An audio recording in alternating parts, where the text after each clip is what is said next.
I want to say again, thank you all for inviting me. For the organizers, especially for Robert May, who's one of the organizers who reached out for me and asked me to be a keynote speaker this year.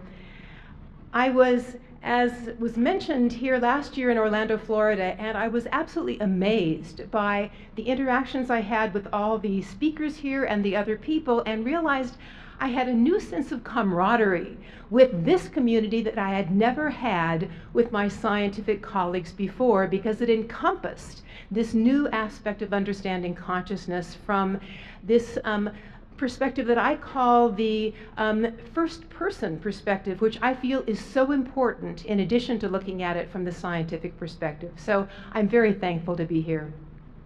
Now, my intention today is to take you along on my journey, which I describe in my book, Infinite Awareness, which you can see on the slide. And it's a story about my being this rigorously trained neuroscientist who has an experience in meditation that puts a crack into my materialist worldview. And then how I began to do research on both meditation and on near-death experience. And through this, I found new windows into the nature and the origin of consciousness.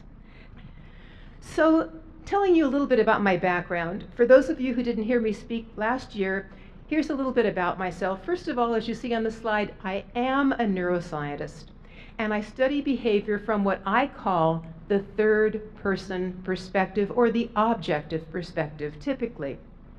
And here's a little bit more about my background. I've written about 150 papers in neuroscience on such things as brain development, aging, and neurologic disease. I've received grants from the National Institutes of Health for from $500,000 to $1 million per grant.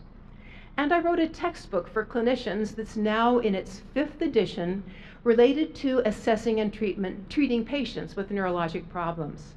But most importantly, when I started out, I was a scientific materialist. And what this meant is that my scientific view was that our thoughts, our movements, our awareness, or our consciousness are solely a product of neurons in our brain.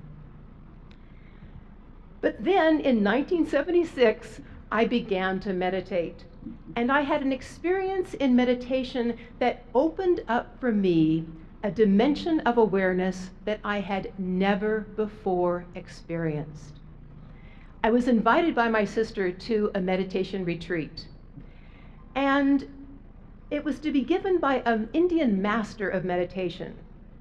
Now, though I was skeptical, I was curious, and I decided to attend. The first morning of that retreat, it was announced that the meditation master was going to walk around the room and initiate every individual there. The initiation was described as a spiritual awakening, and it was to happen through the Swami's touch. Now, clearly, the scientist in me was skeptical. But I decided I was there, and so I was going to put my skepticism aside for the weekend. And besides, I was curious to see what would happen. So when the Swami reached me, my eyes were closed, but my senses were otherwise fully engaged. I was very aware. So when I felt what seemed like, when he touched me on the bridge of my nose between my eyes, what felt like an electric current go inside me down into my body, I had a sense of utter certainty about the event. It's not that I knew what was happening. To this day, I can't explain precisely what happened. But it felt like a small lightning bolt went from the Swami's fingers to a point between my eyes and down into the center of my chest. I could feel the exact place where it stopped. It was my heart. Not my physical heart, but more like a heart than my physical heart had ever been. And from my heart, energy began radiating outward, filling my whole being and beyond. It felt like pure nectar, like love flowing through me. Words came to mind, and they had nothing to do with scientific analysis. I'm home. I'm home. My heart is my home. What was most astounding for me about that weekend was what happened afterwards. Without any will or any effort, as soon as I returned home, my habits turned around 180 degrees. The next morning at 5 a.m., I woke up spontaneously and I got up to meditate. I did this day after day after day, and in fact, it's never ceased. I did this knowing that just beneath the surface of my awareness simmered a quiet ecstasy. I tapped it once, and I knew it was there waiting for me. So what you can begin to see from this experience, and on the slide, is that there was a shift in my worldview, and I had a professional dilemma. Is my world truly Newtonian, or is it energy-based? So I began to explore the nature of consciousness from what I call this first-person perspective, my own awareness, my own subjective experience. And I asked, what is consciousness? Is it tied to neural activity? Or could consciousness exist without neurons? And you see on this other side of the slide, what I'm showing you here is what I call a meditator's view of the body's energy centers. And perhaps some of you who have had near-death experiences might have experienced something like this yourself. So in that first meditation, I experienced energy in my heart radiating out through my entire being. And since then, I've also experienced energy between my eyes and at the crown of my head that is intoxicating. It's full of this feeling of joy and love. So I want to say now that even though I was meditating now every morning, in my early years as a meditator, I considered myself first and foremost a scientist. The scientific part of me had no interest in really finding research support for paranormal phenomena that I considered, for example, very mystical. Such experiences are not within the scope of Newtonian science, and this precise cause and effect material view of the world was still the view that I held. So if somebody mentioned a topic like energy healing, or near-death experience, or even worse, reincarnation, I would raise a cool and skeptical eyebrow, and I would say nothing. Now, this actually created a real fragmented life for me, as you see here. On the one side, I had my experiences of meditation, and I would talk to my friends who meditated about one set of experiences, and when I taught a class in meditation or yoga, and then I would walk into the laboratory and talk to my neuroscientist friends about a whole different set of experiences as I talked from that point of view of a scientist who was a skeptic and materialist. Now, I should say that this dichotomy drove my husband, Paul, who's in the audience, crazy. And that's because we would be going to a dinner party with my friends who were neuroscientists. And my husband, Paul, loves meditation and complementary medicine. And he would start to bring up one of his favorite topics, homeopathy or acupuncture or energy healing, only to get a kick under the table from me, as I would politely help him change the topic because I was so worried about losing my credibility as a neuroscientist with my colleagues. So after 25 years of leading these two lives, I felt a bit schizophrenic. And it was a problem I decided to resolve by publicly integrating these two halves of my life. So as I wrote this book, I was seeking what I would call another level of integrity. I was trying to bring those two worlds together. I wanted to speak frankly and openly about my experiences as a meditator. I wanted to explore these experiences and find out what they have to say about the world we inhabit and the nature of our human mind. The experiences that I and many others, including yourselves, have had may not fit into the view of traditional neuroscience. But if, and I feel certain this is the case, they did happen, then perhaps we need to re-measure the box we call neuroscience. Maybe it's time for that box to expand. So today what we're going to be doing is looking at the nature of subjective experience and at competing theories of human consciousness, and also at scientific studies on both meditation and near-death experiences.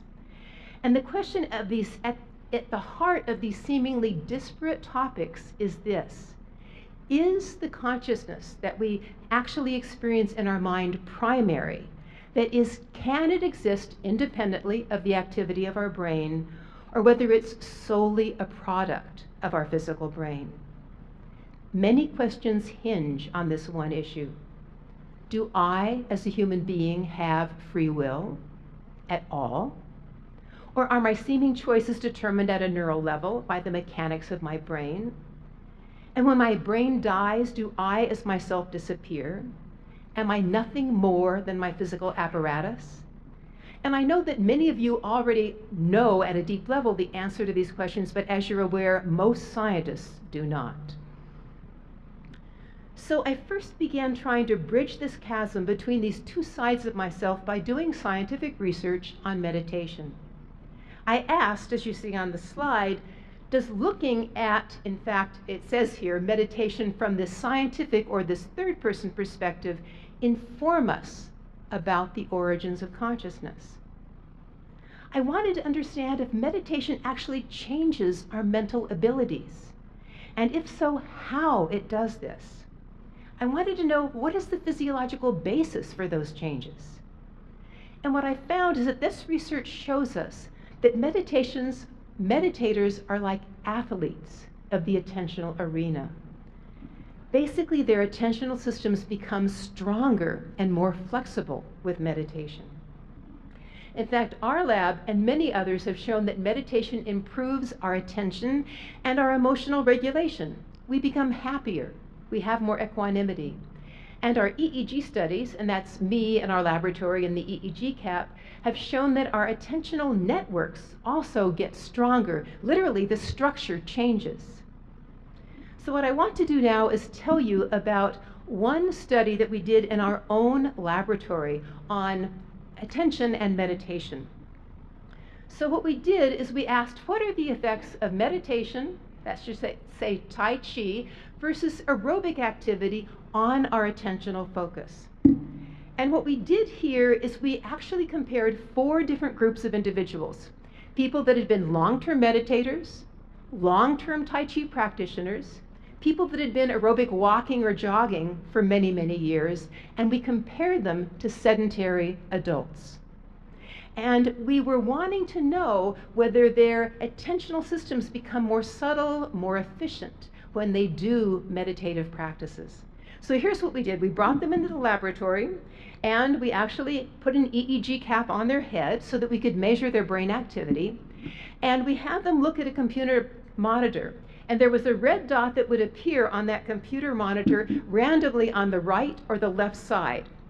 And they had to respond by pressing a mouse button down below, like you see here, on the left or the right side of that mouse, according to changing rules. For the first 2 trials, when that red light came on, they had to respond with the mouse button on the same side. Then after 2 trials, they had to shift the rule, and when the red light came on, they had to switch to the mouse button on the other side. So this is a very complex thing. You have to remember what trial you're on and which mouse button to press, and you have to go as fast as you can. And here's the secret of what we were actually looking for.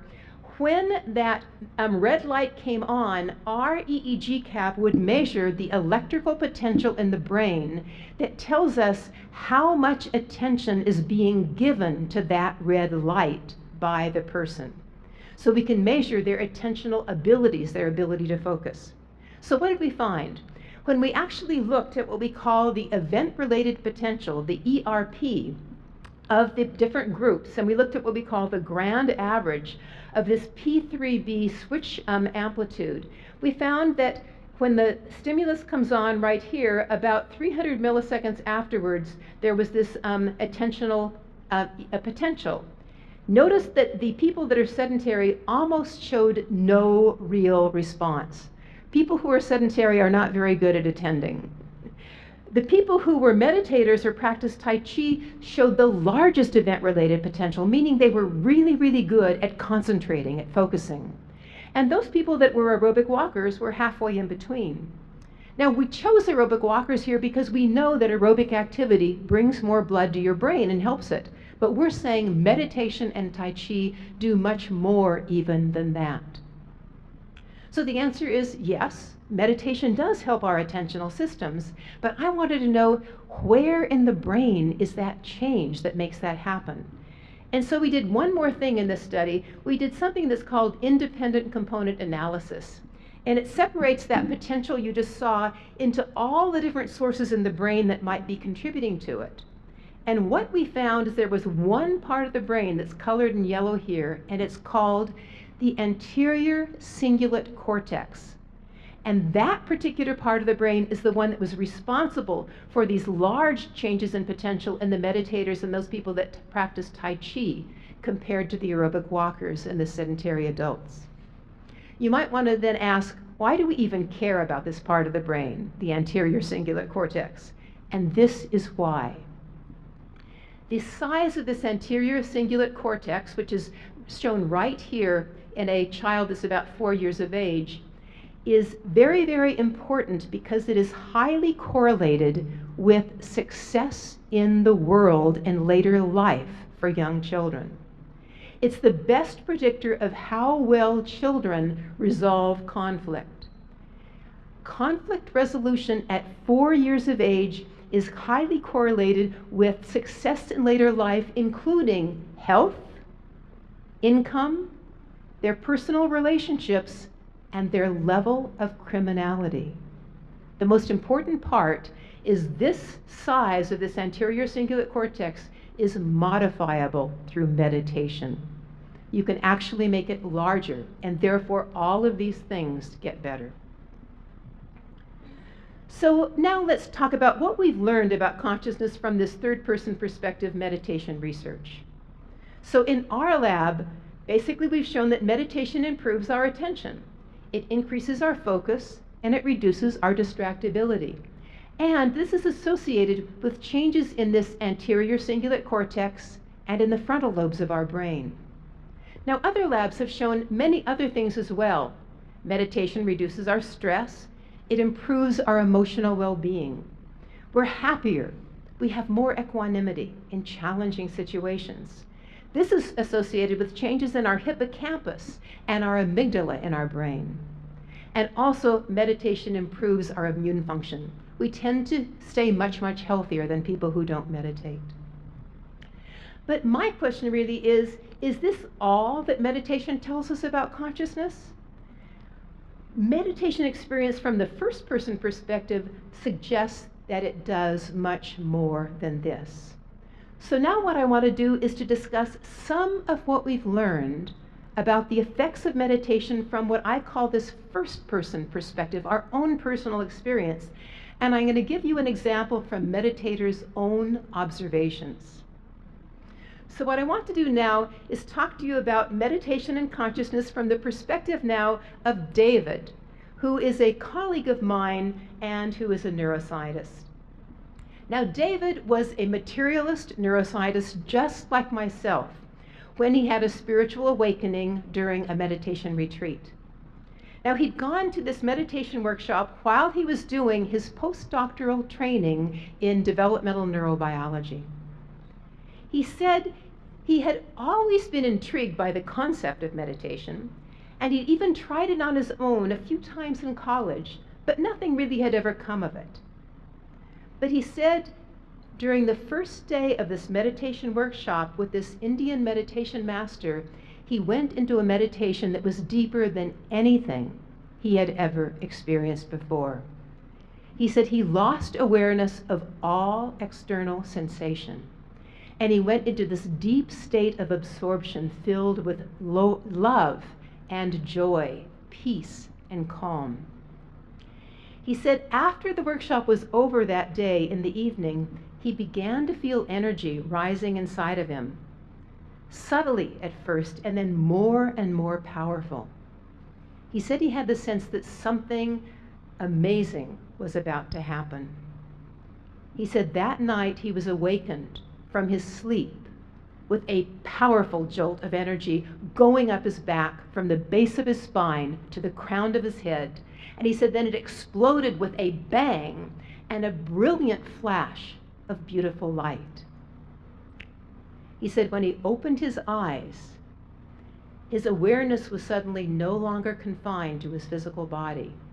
In fact, just like with people with NDEs, he was floating on the top of the room, looking down at everything.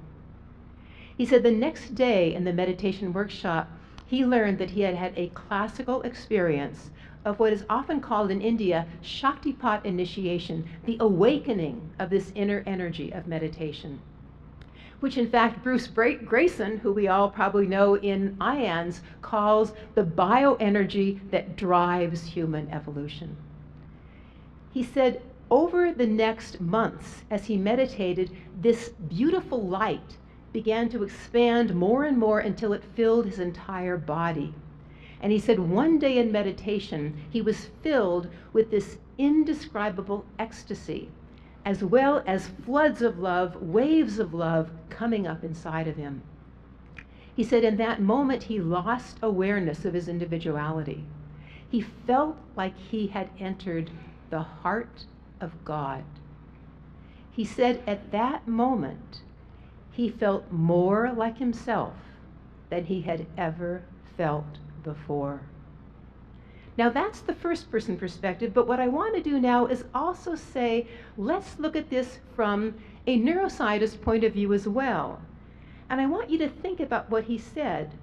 Basically what he's telling us is that there really is an energetic component to consciousness that he experienced in that moment. Remember he said that energy really moved straight up his spine, from the base of his spine to the crown of his head, and it exploded. And then his awareness went beyond his physical body. Neuroscientists do not have a way of explaining that type of consciousness from our normal materialist point of view. This tells us consciousness is much more than that. So what I want to do now is say, is there a way to integrate? In fact, what this should be saying is there a way to integrate these first-person experiences with our own scientific worldview? Can we begin to put these together in terms of one new integrated understanding of reality and consciousness? So one insight that I feel helps explain both of these worlds is something that Sir James Jeans, who was an astronomer, a mathematician, and a physics professor, actually said to his colleagues in quantum physics. He said this.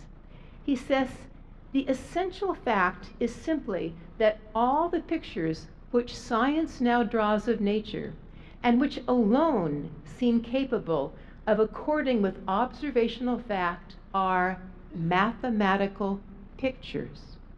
He says they are nothing more than pictures. Fictions, if you like. If by fiction you mean that science is not yet in contact with ultimate reality. Sometimes neuroscientists forget this. And I want to show you, again, looking at the right-hand side of the slide, an example of this. When I was in graduate school and taking my classes in chemistry, we were taught that electrons are basically rotating in shells around the nucleus of the atom, and that when they get more excited, they shift to an outer shell and then they come back down again. That was a mathematical picture that we had at that time. Now we have a slightly new mathematical picture of electrons going around the nucleus, and that is this one down here, where they're literally now seen as being in probability clouds, where we don't really know where they are, somewhere around the nucleus of the atom. So this reminds me that all of us, neuroscientists and yogis alike, are operating under the same constraints that Sir James Jeans was talking about to his quantum physics colleagues. And we have to realize that there isn't actually an ultimate reality that we are seeing in front of us in our textbook pictures of what the world is about. So I want to ask you this question then, could meditators be giving similar accounts?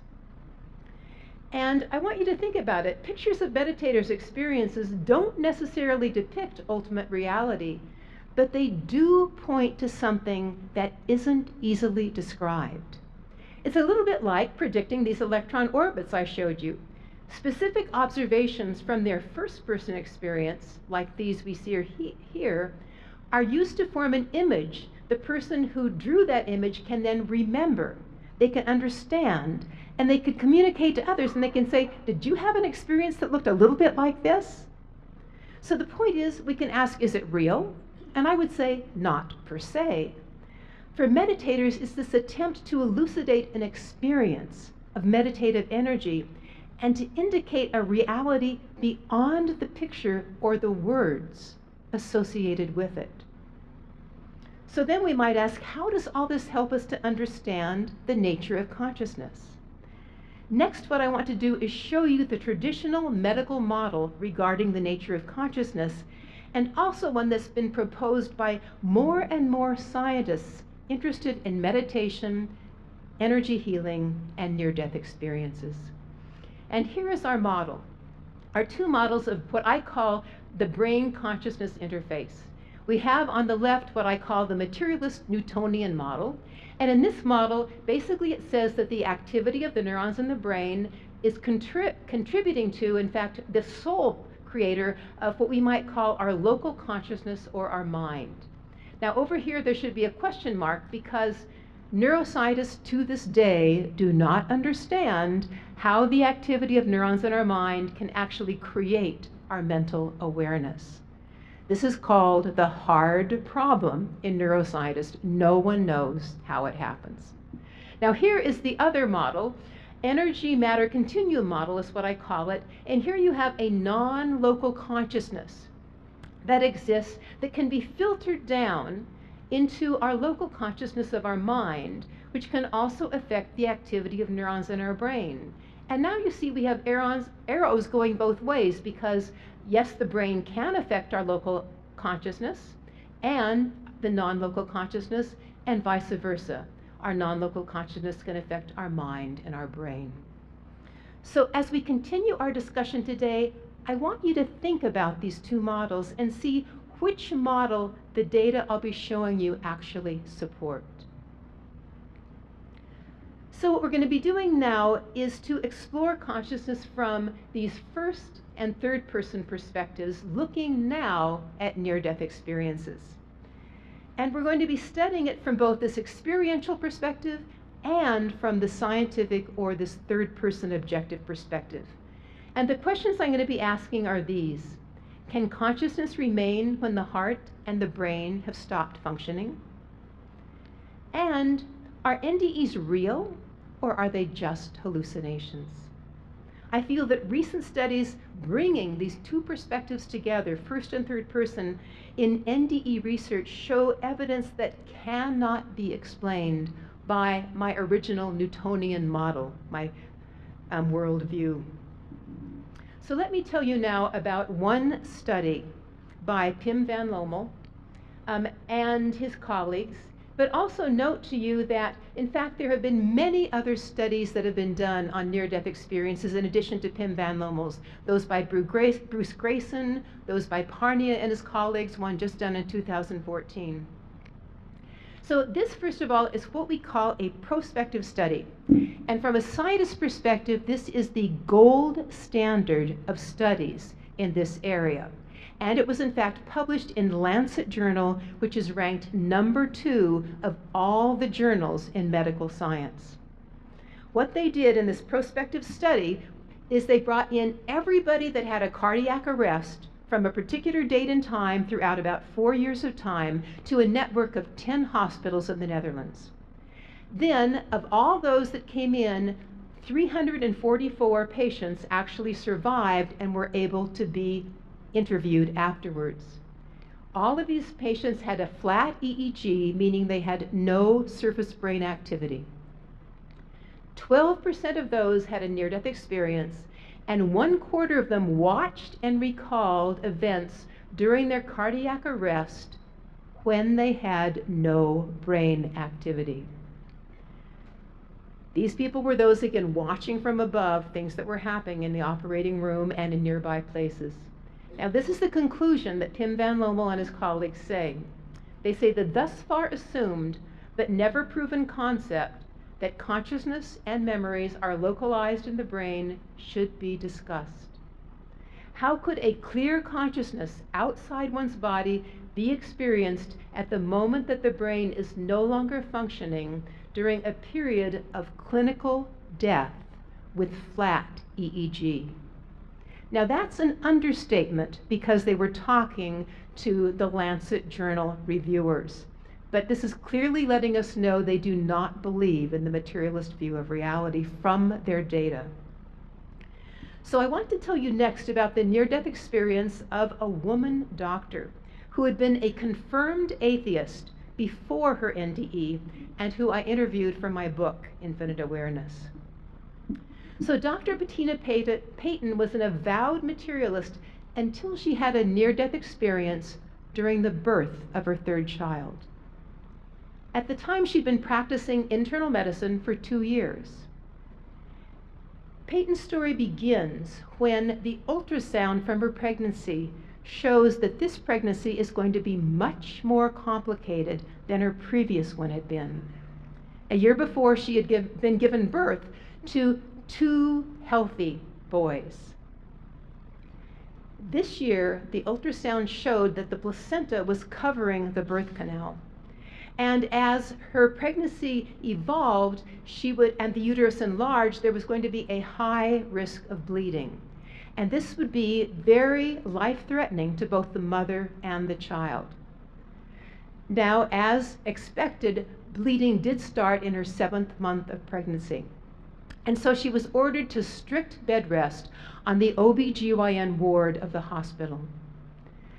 Every night, her husband, who was also a doctor, actually came to her bedside on the OB/GYN floor, and her husband brought the 2 twin boys for a bedtime story and a hug and a kiss goodnight. Now finally, in the 8th month of pregnancy, the amniocentesis that they were doing weekly showed that the baby's lungs inside of her were mature enough so that the baby could actually live independently. And so they decided at that point to do a surgical delivery, a C-section.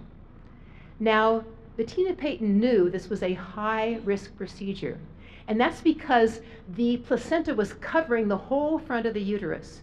So when the doctor actually made that incision through the front of the uterus, he would be cutting through what is essentially a venous mass of lakes of blood.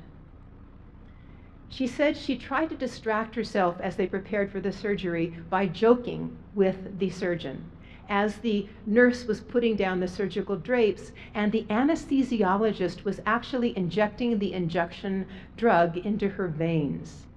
She said she then lost consciousness until she heard a voice. Her blood pressure is too low. She said it was her anesthesiologist's alarmed voice which snapped her awake as if from a deep sleep. He said her blood pressure is plummeting fast. Then she heard an expletive. Shit, there's no blood pressure whatsoever. She said at that point, she noticed a strange stillness spreading inside her chest. She said something was missing. Her heartbeat. Her heart had stopped. She said at the same time, her vision opened and she could see into the room. She said, how amazing.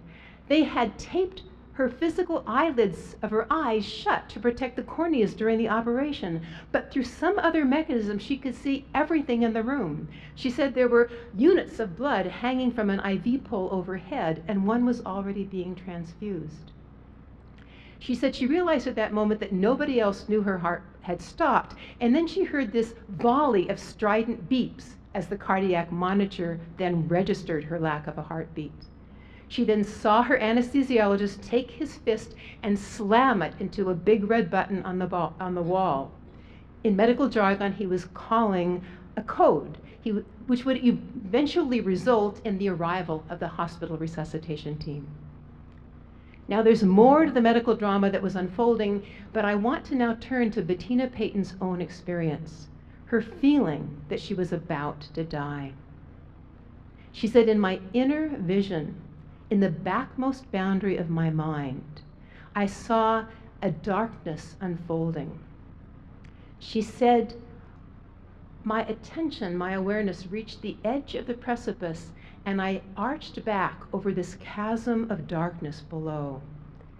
She said, very naturally, I leaned back and I let myself fall, gliding in a graceful backward arc into the unknown. She said the darkness was filled with particles of sparkling light. The light shimmered, it actually sparkled.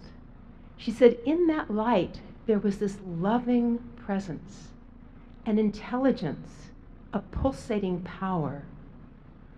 She said, I felt enveloped in peace and love.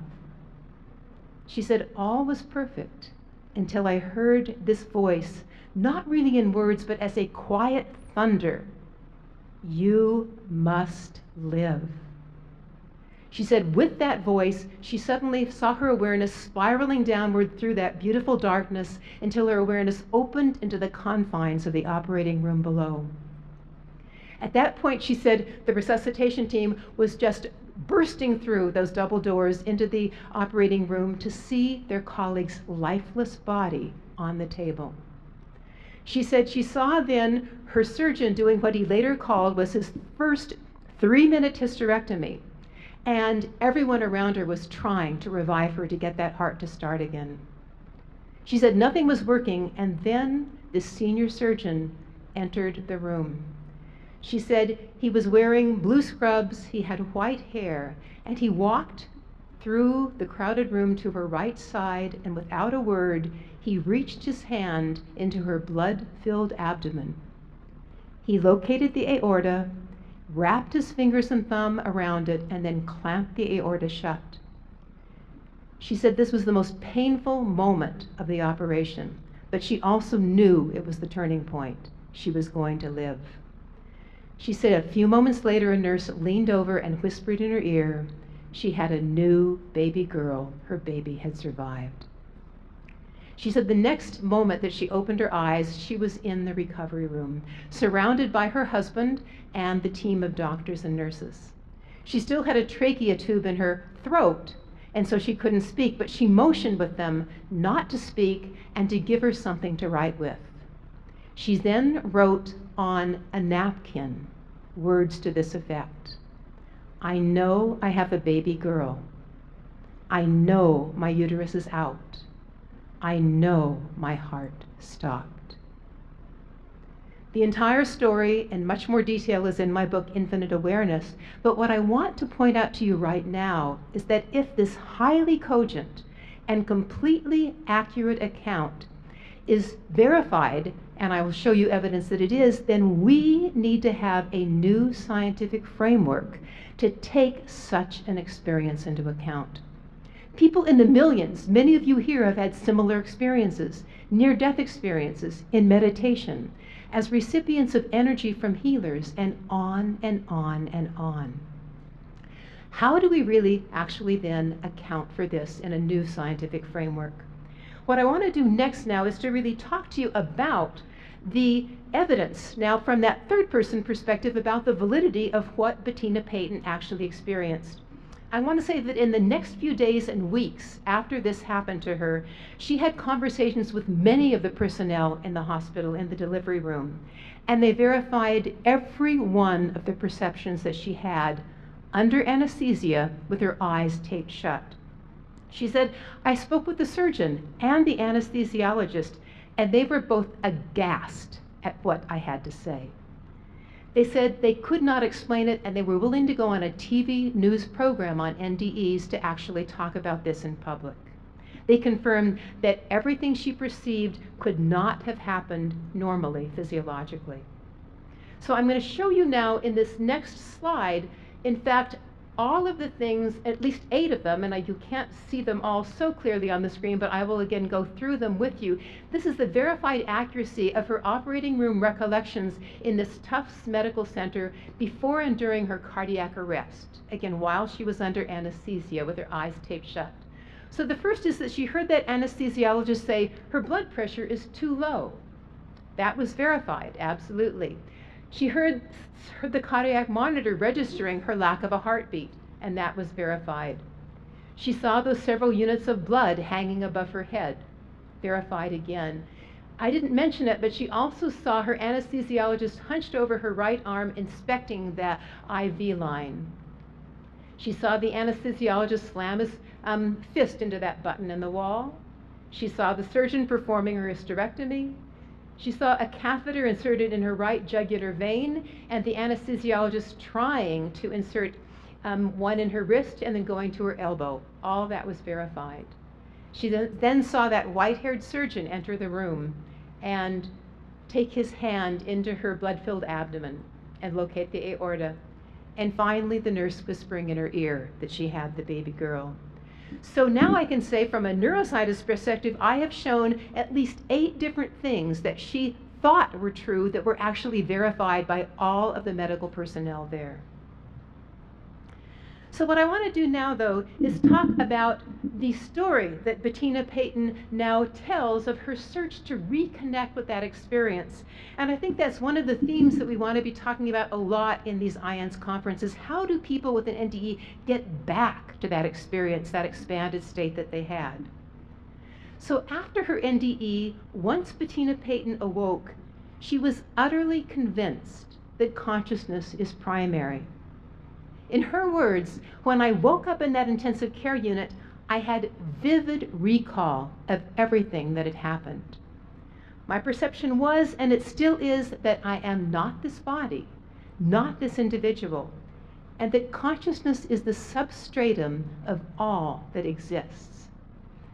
What I find particularly interesting about Bettina Payton's story is the process that she underwent to get back to that expanded state of consciousness.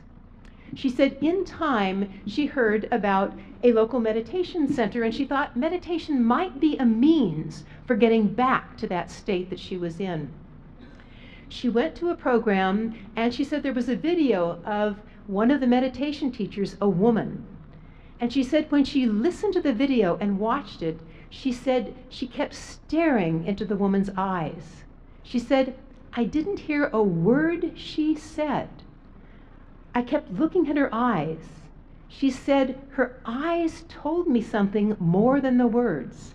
She said, I felt that she knew something. She said, I didn't know even what I needed to know, but I knew that she knew. The look in her eyes told me. She said she found out there was going to be a meditation workshop in 2 weeks. And with great difficulty, she got time off from her 3 babies in diapers and her job to go to that meditation workshop. She said none of her colleagues knew why she was doing this. They thought she was a little crazy, and she said she wondered herself. When she got to the meditation ashram, she was told she could see the meditation teacher the next morning at the ashram chant. She said that morning, when the teacher walked into the chant, Payton's heart started pounding. She said she kept staring at this woman fixedly. She said she knew it was rude, she knew it was inappropriate, but she couldn't take her eyes off of her. She said when the chant began, she heard this voice inside of her shouting out silently, look at me. And then again, louder, look at me. And finally she said it was like a silent roar, look at me. In that moment, she said, the teacher raised her eyes from the chanting book, looked at the crowd, and then slowly shifted her gaze in Payton's direction. Payton says she knew the exact moment when their eyes met, even though she was 30 feet away, because in that moment, there was once again this beautiful bridge of sparkling black light between them. She was back in that same near-death experience she had been in before. She said, I merged into her, or she merged into me. We became one. I was experiencing that same state of expanded consciousness. She said, I was in that state, and she knew I was in that state. She was in that state as well, and I now knew I had found my way back. She said then in the next moment she heard these words coming up inside of her from the teacher in the teacher's own voice, which was, "Welcome home. You have come home."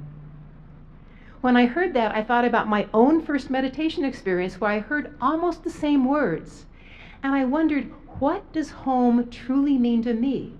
And I realized it means the experience of something more authentic and more joyful than anything I had experienced before in my life. What I think is most important about this experience of Bettina Payton's is that when she reconnected with this expanded state through meditation, it transformed her life and her career.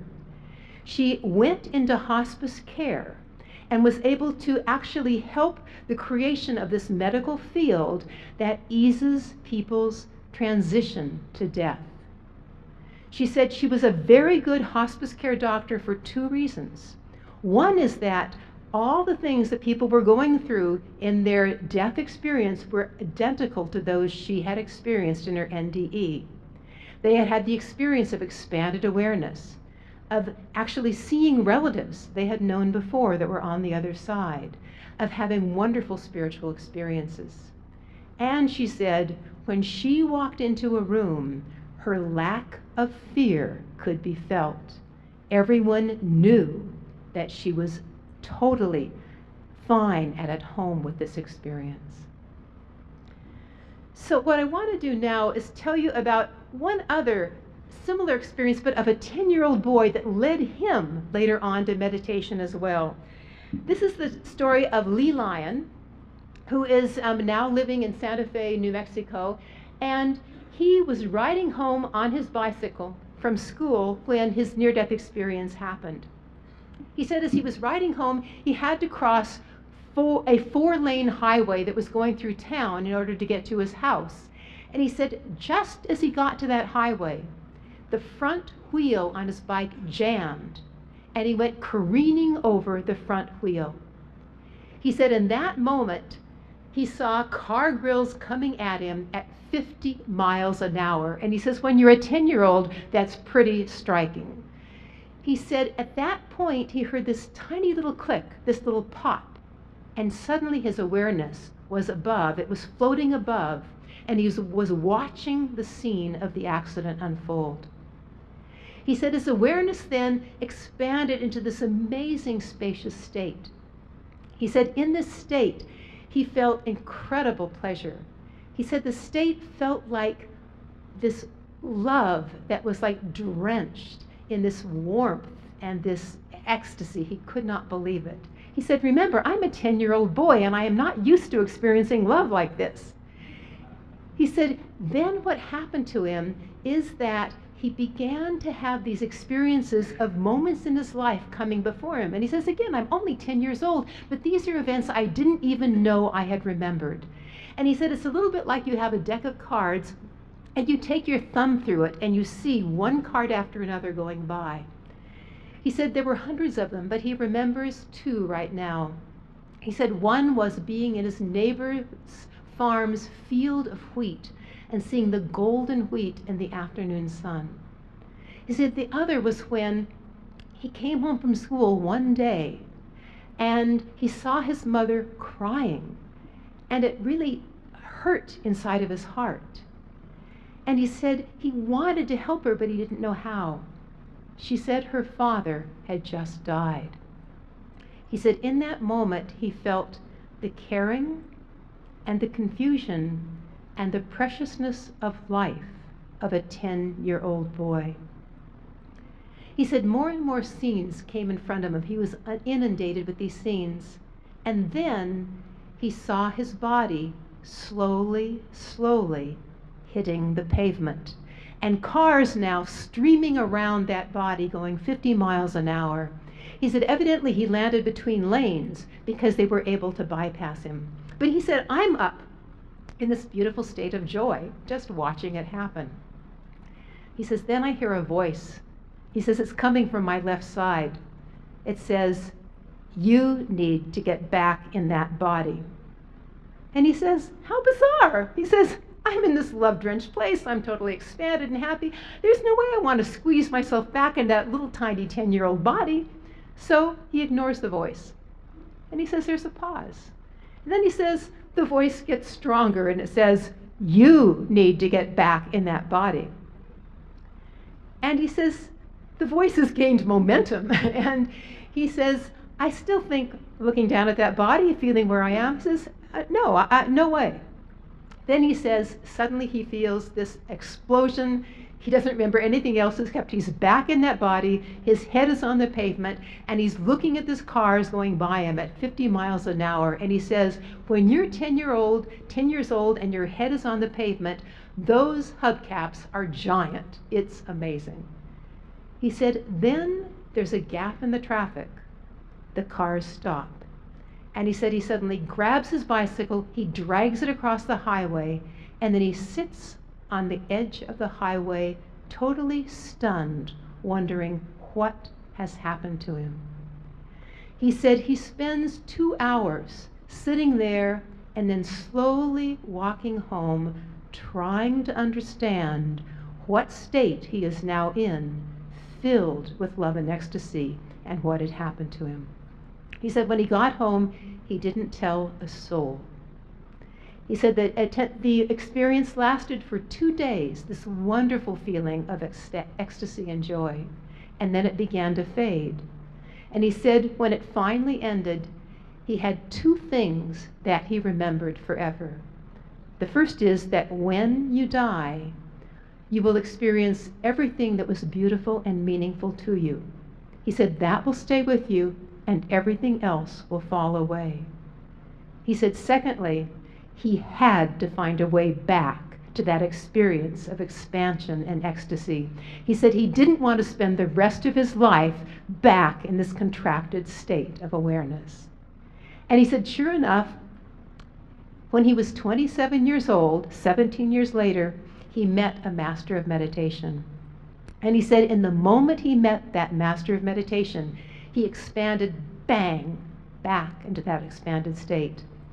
And he said, as he continued to practice meditation, he was able to stay there more and more often. He now teaches meditation full time because he wants to awaken others so that they too can re-experience, whether it was a near-death experience or whether they can experience for the first time, that beautiful expanded state of consciousness. Now, what I want to do right now is to talk to you a little bit about the importance of what these people had had. And I just want to remind you about the fact that you're going to hear Eben Alexander speak in a couple of days at this conference. And as you may know, he had somewhat similar experience after his near-death experience in terms of finding his way back to that expanded state through meditation. And from my perspective, the most important truth that Eben Alexander, Bettina Payton, and Lee Lyon, and probably many of you have discovered regarding the near-death experience is the understanding that the experience can be replicated in meditation. Alexander says it is not necessary to experience an NDE to provide this knowledge. It can be intentionally cultivated. What is needed to access these truths is that we do the work. We go deep inside our own consciousness through our prayer or our meditation. He says, long-term meditators and mystics have demonstrated this for millennia. It took me, Alexander says, a few years after my coma to understand this. But I finally realized I had to develop a regular pattern of meditation to expand my relationship with the spiritual realm. He says those meditations helped me not only to re-access elements of my near-death experience, but to reach deep levels within my own consciousness. So I want to ask, what is the connection between this energetic awakening in meditation and in a near-death experience? I think this unusual link between the NDE and meditation is worth dwelling on. Each of these states of consciousness is actually capable of opening a door to what a meditator would call their true perception. This individual awareness of your unity with that infinite awareness that is all that is. So what I want us to talk about now is how do we put these two together, and are there scientific studies that have actually done this? And in fact, there are. In many Eastern traditions, this energy is called the Kundalini energy, or the Ki, or the Chi. I imagine many of you have heard some of those terms before. And it's believed to be awakened in meditation, allowing people to perceive and to experience those higher energies, those higher levels of consciousness. Now, Bruce Grayson has done a very interesting study to explore whether NDEs, like meditation, can arouse or awaken this spiritual energy within. Bruce Grayson calls the spiritual energy the bioenergy that drives human evolution. So I'm going to tell you now about a study that he did.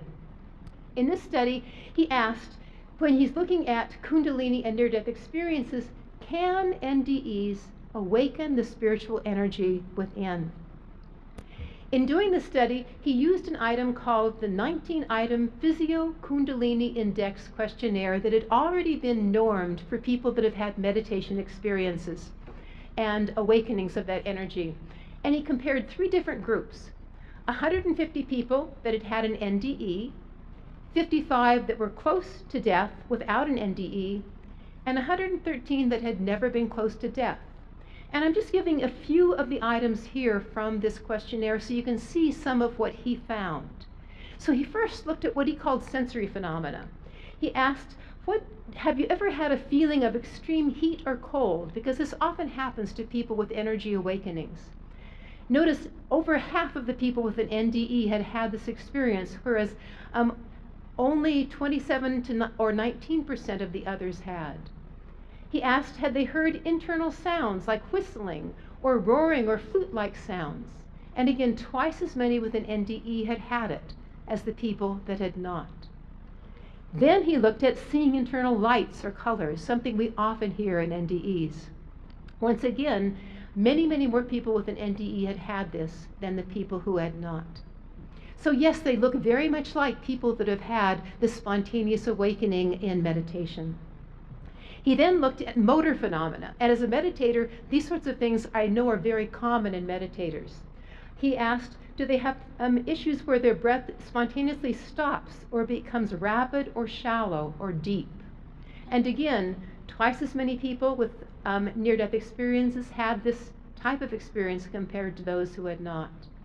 He also asked, what about your body assuming or maintaining unusual positions? And by this, I mean often meditators find that their hands go into what they might call mudras or other positions in meditation. Once again, the people that had had an NDE had 17% of a possibility of this happening compared to those that had not.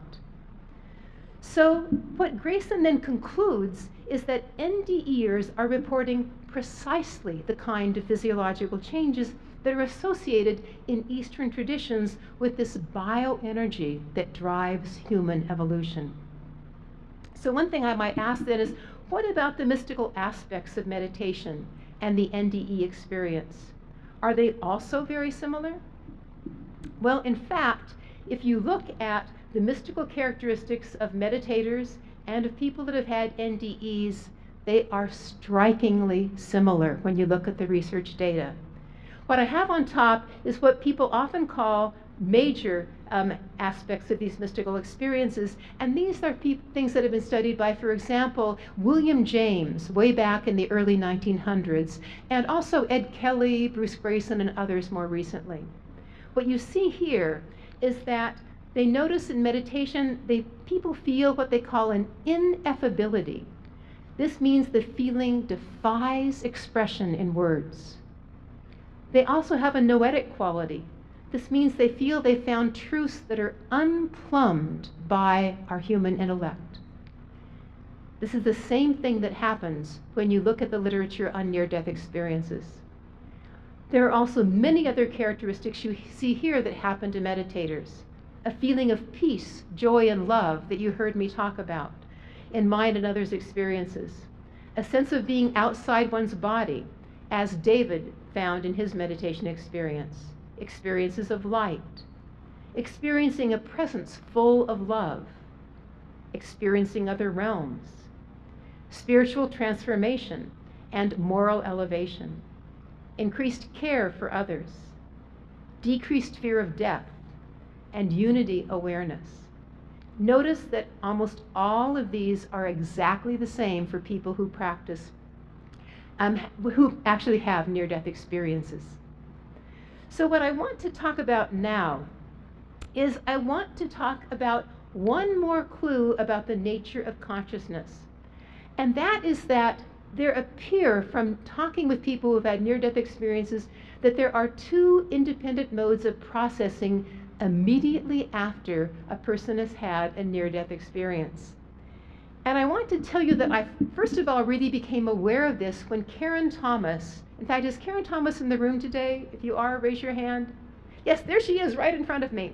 Emailed me a few weeks ago. We had talked earlier in Chapel Hill, North Carolina, about her near-death experience, and she said, in response to a Facebook post which asked, what did you actually experience or become aware of in that moment that you opened your eyes after a near-death experience? She realized she had two simultaneous modes of awareness going on in that moment. She said the first was her absolutely clear and detailed memory of her near-death experience, totally crystal clear in her brain. But the other was, and I'm talking here, I show you this foggy brain phenomenon, was her disorientation to the environment while her brain was slowly recovering from, in fact, the anesthesia and all the other trauma that occurred during her operation. She said, for example, when she opened her eyes and she saw these blankets over her distended abdomen and felt a lot of pain, she wondered in that moment if she had come into the hospital to actually have a baby delivered and they had to do it surgically. And then later she realized, no, I came in for an operation to my spinal cord. So that's what we're talking about, this disorientation that can happen when your brain is not processing things very well. But yet, this other level of consciousness that you experienced in your NDE is perfectly clear and precise.